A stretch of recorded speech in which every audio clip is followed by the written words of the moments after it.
자, 여러분 안녕하세요. 오늘은 마테오 복음서를 좀 펼쳐볼까 하는데요. 예수님의 아주 무섭고도 강력한 경고가 담긴 부분을 함께 깊이 들여다보려고 합니다. 네, 바로 이 장면인데요. 예수님께서 정말 단호하게 어찌 보면 좀 충격적일 수 있는 그런 경고를 하시는 순간, 과연 어떤 이야기일지 지금부터 살펴보겠습니다. 보통 우리가 예수님 하면 사랑, 용서 이런 걸 떠올리잖아요. 그런데 왜 이렇게까지 가혹하게 심판을 선포하셨을까? 이게 바로 오늘 우리가 풀어야 할 가장 큰 숙제이자 이 말씀의 핵심이라고 할 수 있겠습니다. 자, 배경은 갈릴레아입니다. 예수님께서 정말 많은 기적을 행하신 곳이죠. 말 그대로 하느님 나라가 어떤 곳인지를 생생하게 보여주셨던 거예요. 그런데 말이죠. 정말 이상하게도 그 놀라운 기적들을 바로 코앞에서 보고도 전혀 꿈쩍도 하지 않는 그런 마을들이 있었던 겁니다. 그래서 첫 번째 경고가 나옵니다. 바로 외면당한 기적들에 대한 이야기인데요. 코라진과 벳사이다라는 두 고을 이야기부터 시작해 볼게요. 코라진과 벳사이다. 이 두 고의 사람들은요, 정말 엄청난 걸 본 거예요. 예수님께서 병자를 고치시고 놀라운 가르침을 주시는 걸 보면서 하느님의 힘을 직접 느꼈을 텐데, 그런데도 정말 신기하게도 그들의 마음은 조금도 변하지 않았다는 거죠. 그래서 예수님께서 이렇게 말씀하십니다. 마테오복음 11장 21절입니다. 불행하여라 너 코라지나, 불행하여라 너 벳사이다야. 너희에게 일어난 기적들이 티로와 시돈에서 일어났더라면 그들은 벌써 자로옷을 입고 재를 뒤집어 쓰고 회개하였을 것이다. 와, 정말 직접적이죠? 이건 그냥 꾸짖는 수준이 아니라 거의 단죄를 선언하시는 겁니다. 여기서 정말 충격적인 비교가 등장하는데요. 바로 티로와 시돈입니다. 이 두 도시는 당시 우상숭배로 유명했던 이방 도시였거든요. 그런데 예수님 말씀은 이거예요.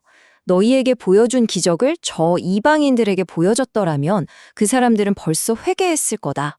이 비교를 통해서 경고의 핵심이 뭔지 아주 그냥 명확하게 보여주시는 거죠. 결국 핵심은 이겁니다. 기적을 보는 게 중요한 게 아니라는 거죠. 그걸 보고 나서 아, 내가 잘못 살았구나 하고 마음을 돌이키는 것, 즉 회개하는 것이 하느님 나라에 대한 올바른 응답이라는 말씀입니다. 자, 그런데 여기서 끝나지 않습니다. 경고가 한 단계 더 강해집니다. 바로 거부당한 엔총에 대한 이야기입니다. 이번엔 카파르나움인데요. 여긴 정말 특별한 곳이었어요. 예수님 사목의 본부, 중심지였으니까요. 다른 어떤 곳과도 비교할 수 없을 만큼 엄청난 은총을 받은 곳입니다. 거의 하늘까지 들어 올려줬다고 표현할 정도니까요. 그런데 그런 카파르나움에 내려진 심판은 훨씬 더 무섭습니다. 마테오 복음 11장 23절 말씀입니다. 너 카파르나움아, 네가 하늘까지 오를 성시프냐? 저승까지 떨어질 것이다. 너에게 일어난 기적들이 소돔에서 일어났더라면 그 고울은 오늘까지 남아있을 것이다. 와, 이번엔 소돔입니다. 소돔은 구약 성경에서 죄악의 대명사잖아요.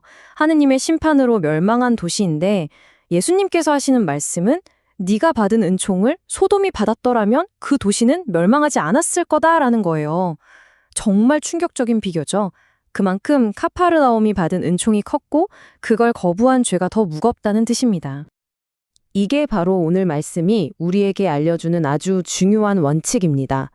많이 받은 사람은 그만큼 많이 요구받는다는 것, 즉, 더 큰 은총을 받고도 그걸 외면하면 책임도 더 크다는 거죠. 자, 그럼 이 이야기가 오늘날 우리에게 주는 메시지는 뭘까요? 크게 세 가지로 정리해 볼 수 있을 것 같아요. 첫째, 회개는 선택이 아니라 필수라는 겁니다.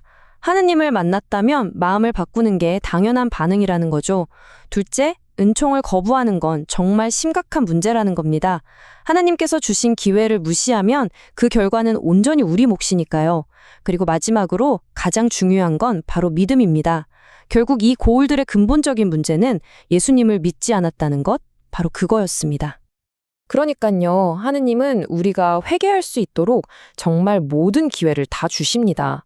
하지만 그 기회를 붙잡고 믿을지 말지는 결국 우리 각자의 책임이고 선택이라는 거죠. 자, 오늘 이야기 이제 마무리할 시간인데요. 마지막으로 우리 스스로에게 이 질문을 한번 던져보면 좋겠습니다. 하나님께서 내 삶에 주신 은총은 과연 무엇일까? 그리고 나는 지금 그 은총에 어떻게 응답하며 살고 있는가? 한번 깊이 생각해보는 시간이 되시길 바랍니다.